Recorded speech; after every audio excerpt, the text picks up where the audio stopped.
In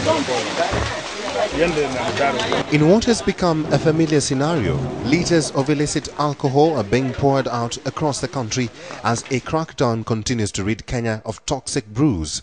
The campaign follows recent cases of suspected methanol poisoning in Nyahururu, Kalou and Ruiru, in which 28 people lost their lives.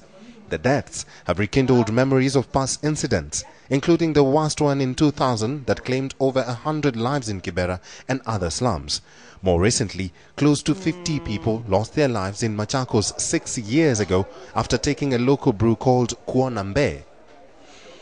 It was the 26th of June 2005 when the nation was thrown into mourning as a quiet village in Machakos lost 50 of their own, both women and men. More than 10 people were left permanently or partially blind, while others were hospitalized for days due to the drink's toxic content. We traced the survivors of that fateful day, and the scars are still fresh. Some, like Kaunda Kitetu, live each day wishing they could regain their sight. Kutoka wakati huo maisha yamebadilika sana. Juu niko na familia na ilikuwa inanitegemea, lakini kwa sasa sijiwezi, hata mimi nafanya kutegemewa. Kitetu is now confined to his mother's care. He lost his eyesight, a wife and 2 relatives to the lethal brew, now a living testimony to many of how toxic alcohol can ruin lives. Peter Musyoka, also a survivor, regained his eyesight partially 3 weeks after the incident.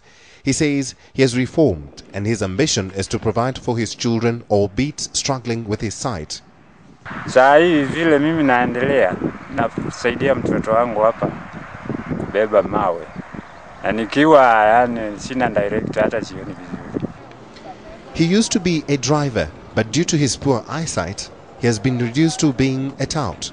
For Kavita Mwoki, now 41, he says the incident transformed him into a responsible family man. Maisha yangu yanaendelea mbaya, takuliwa siku. Naomba tu sigari tusaidie.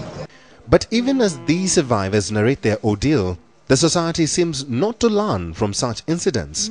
In one operation led by Naivasha District Public Health Officer Samuel Kingori, tens of liters of alcohol were found in low-income housing estates in Naivasha's flower farms.